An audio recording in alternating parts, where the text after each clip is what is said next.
Welcome to Ethics and Values, the greatest course ever. I love it. I love teaching this class. Hopefully, you'll learn to love the class, the course as well.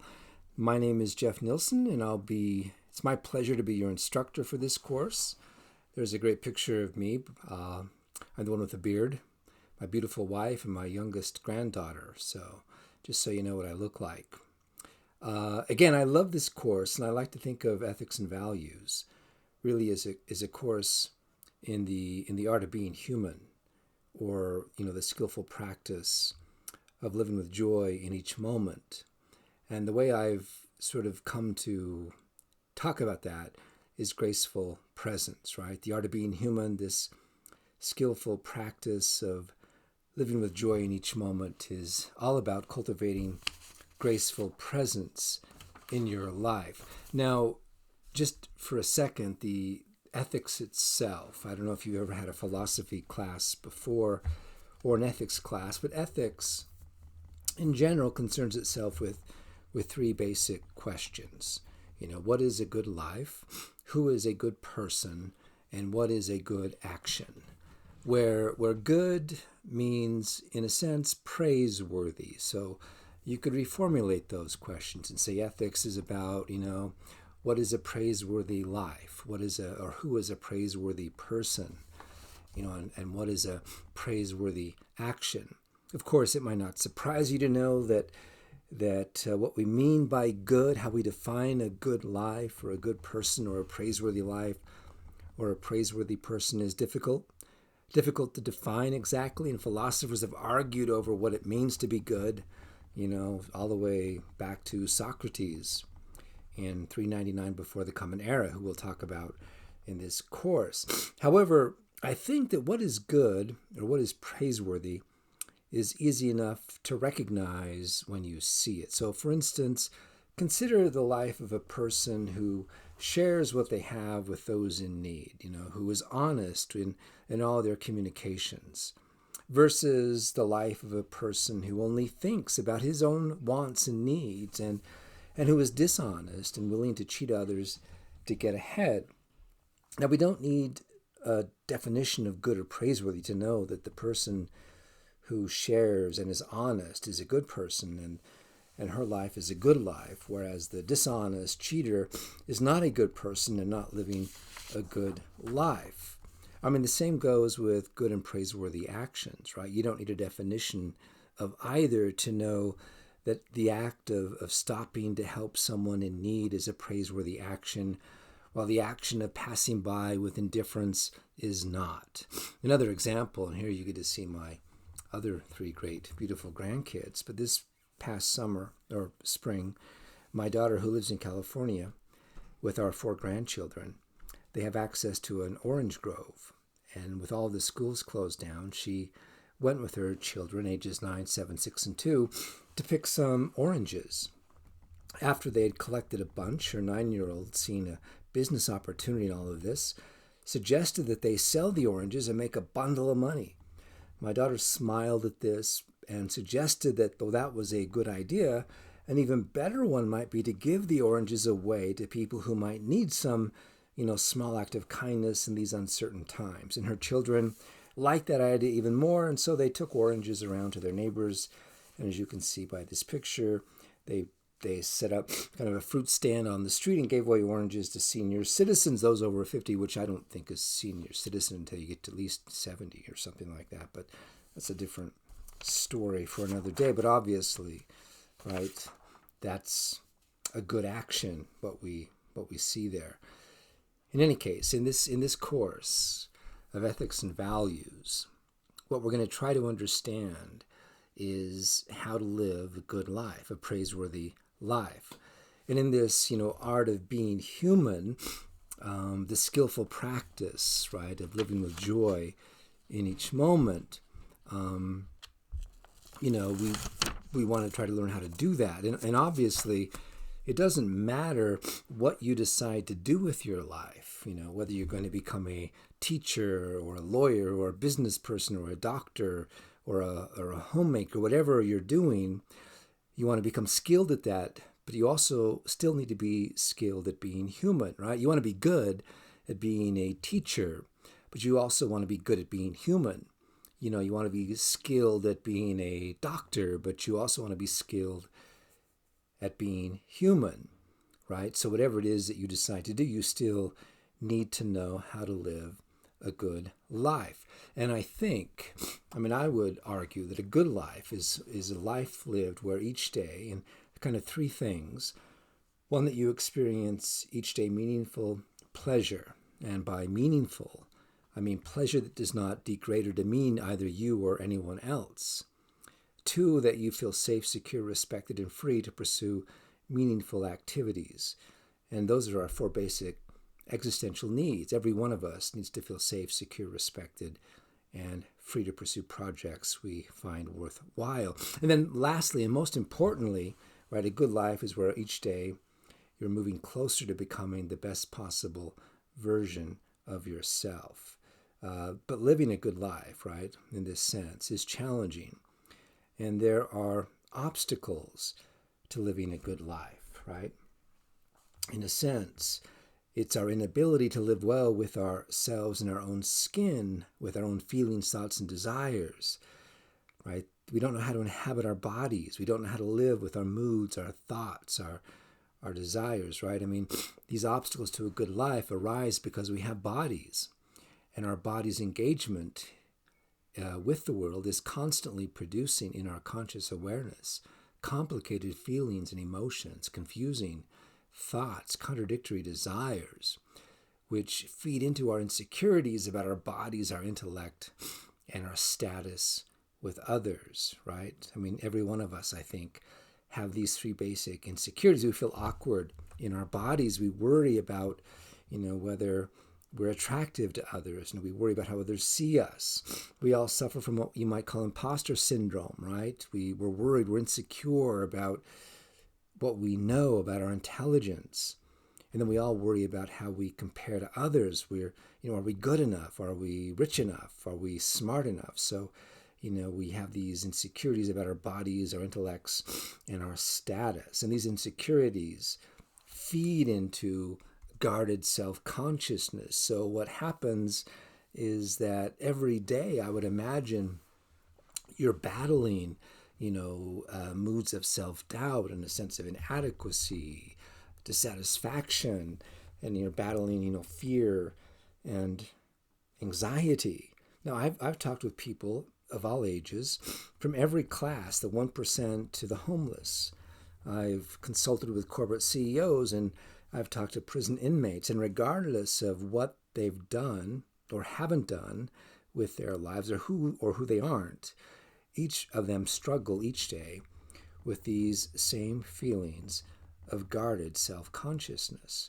I think you can probably relate to that. And the reason, in part, that guarded self-consciousness is an obstacle to living a good life is when we feel guardedly self-conscious, we often look to the wrong things to make us happy. Horace Greeley said, fame is a vapor, popularity an accident, and riches take wings. Only one thing endures, and that is character, right? So with guarded self-consciousness, it conditions us to seek, our needs, safety, security, respect, and freedom in the acquisition and attachment to external goods, whether it's wealth, popularity, fame, titles, or positions. In fact, there's an interesting story, about this.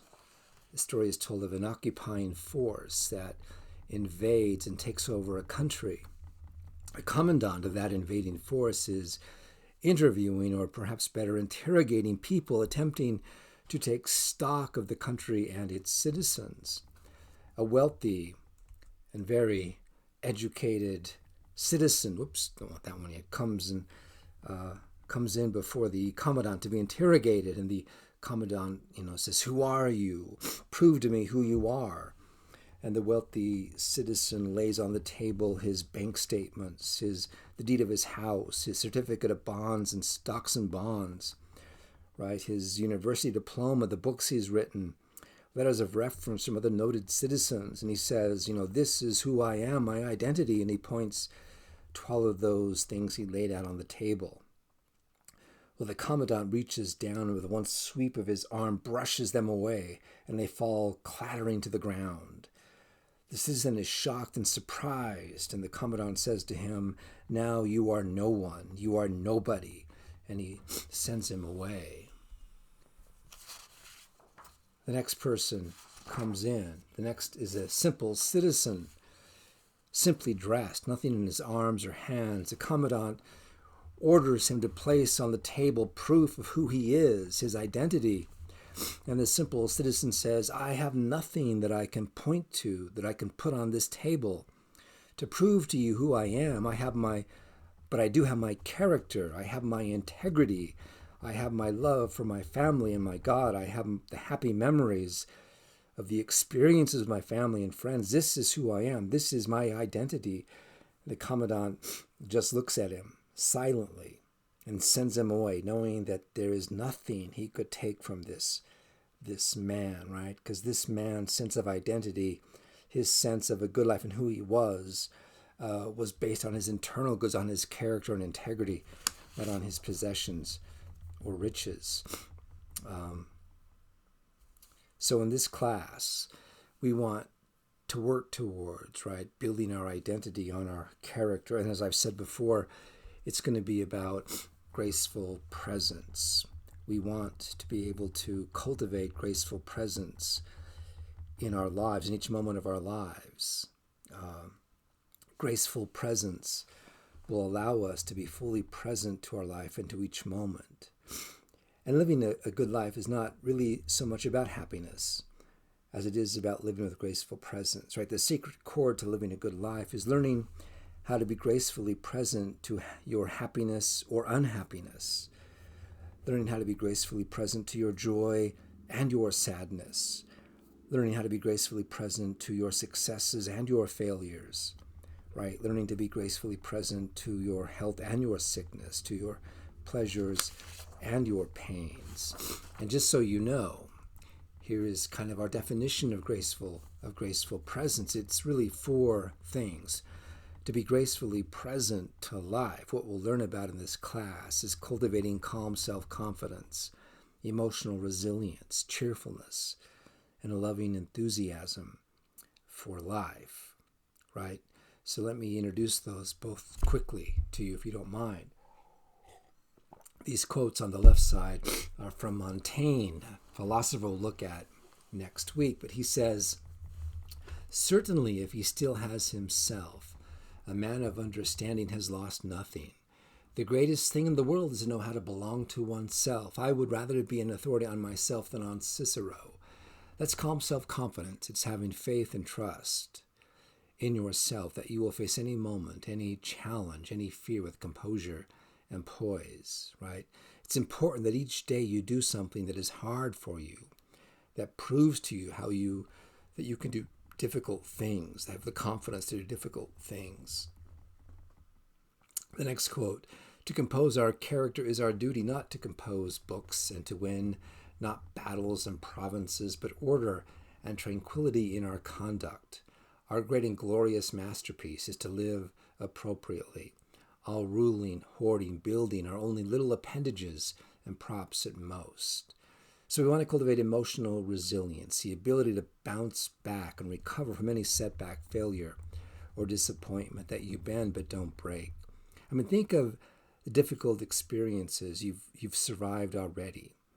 You've been down, but you've gotten back up. So you know that you can, you know that you are resilient. Cheerfulness, the next quote. "The soul in which philosophy dwells should be by its health make even the body healthy.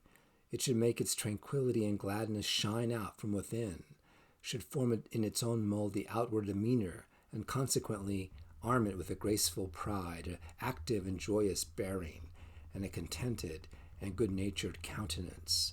The surest sign of wisdom is constant cheerfulness," right? Cheerfulness is to stay positive and joyful regardless of how you're feeling or the adversity you're facing. You behave in your thoughts, countenance, speech, and body as cheerful as you want your moods to be. And then lastly, the last characteristic of graceful presence is loving enthusiasm for life, right? The quote, The best things in life happen when you don't get what you want. The value of life is not in the length of days, but in the use we make of them. A man may live long, yet very little. The beautiful souls are they that are universal, open, and ready for all things. So this loving enthusiasm for life is where you can say yes to your life just as it is. You're open to joy in each moment. You find the gift that every moment brings, even difficult and unpleasant moments. I mean, you honor your life by accepting it as it is. And instead of rejecting even the bad things, you learn from them how to become your best possible self. Because in every moment, in every good and bad, there are lessons to be learned, gifts to be discovered. There's actually a funny story, about a father who was a psychiatrist. And he decided one day to try an experiment on his two sons. One of his sons was a pessimist. He always saw the worst in life. And the other son was an optimist. He always saw the best. So one night, the psychiatrist's father decided to fill the pessimist boy's room with all of the candy and toys a young child could possibly desire. And he filled the optimist boy's room with a pile of horse manure. And then he waited to see how they would react the next morning. The next morning comes. He peers into the pessimist boy's room, and there the boy sits, surrounded by all of these wonderful toys, all of this candy, and yet he has a scowl on his face. He's holding a broken toy, looking so discouraged. The father just kind of shakes his head, and he goes and looks in the optimist boy's room. And there to his surprise, right, he sees this optimist boy knee-deep in the horse manure, just digging through the pile of horse manure with his hands, with poop all over him, but a big smile on his face. And the father says, son, what are you doing? And the boy says joyfully, well, Dad, with all this horse shit, I figured there had to be a pony here somewhere. He was looking for the pony. That's where I'll stop and let you laugh at that for a moment. But that's the idea, that regardless of how your life might look, right? Search for the pony that might be there. Have that loving enthusiasm for life. Now, we're going to be reading the works of great religious teachers and philosophers. And what we're going to discover is that each one of them in their own way has invited us to be gracefully present to life. I've gathered together for us readings and exercises that will allow us, I hope, to be able to, each of us, practice graceful presence. And when we do so, when we learn how to practice graceful presence, we'll know also how to successfully handle life's perhaps 10 biggest challenges. If we learn how to be gracefully present to our lives with calm self-confidence, emotional resilience, cheerfulness, right? And that loving and infectious enthusiasm, then these issues will be solved, right? So, how can we each live a good life and become our best possible self? How can we respond to the self-doubt, the insecurity, the inadequacy, and anxiety brought about by daily events and experiences? How do we get in control of our lives? I don't know about you, but maybe you feel like you're out of control. Your life is no longer in your hands. We're going through some challenging times right now, and perhaps you feel like things are out of control. So graceful presence will help you gain control. How do we respond to feelings of being overwhelmed by life, stressed out by all the things demanded of us by family, school, work, friends, church, etc., and today by all of this social distancing? How do we respond to those feelings of anxiety? How do we treat people, others, and ourselves as we each should be treated? How do we respond to failure, rejection, being ignored or mistreated, to death, loss, pain, sadness, embarrassment, and all the obstacles that hinder things from going our way? But also, how do we respond to success, accomplishment, gain, pleasure, praise, and flattery, and being happy? How do we participate in our communities, the classroom, church, work, family, etc., in ways that treat everyone as they should be treated, with respect, love, and dignity? How do we live responsibly in our physical environment and preserve it for future generations? How can we come to feel at home, like we belong in the places where we live and not as strangers there? And then lastly, how can we possess the confidence that we're living meaningful lives of purpose and value? So in this course, what we're going to do is learn and practice the cultivation of graceful presence. And with that graceful presence in our character, right, we'll be able to meet these 10 life challenges. So, oh, thank you for that applause. It's very, very kind of you. By the way, you want to take note of that access code 0516. As we're going to look at the syllabus now to go over exactly how we're going to pursue this course. After each lecture, there will be a quiz, including this one. And each quiz has an access code that you'll get in the lecture that precedes it. So just keep that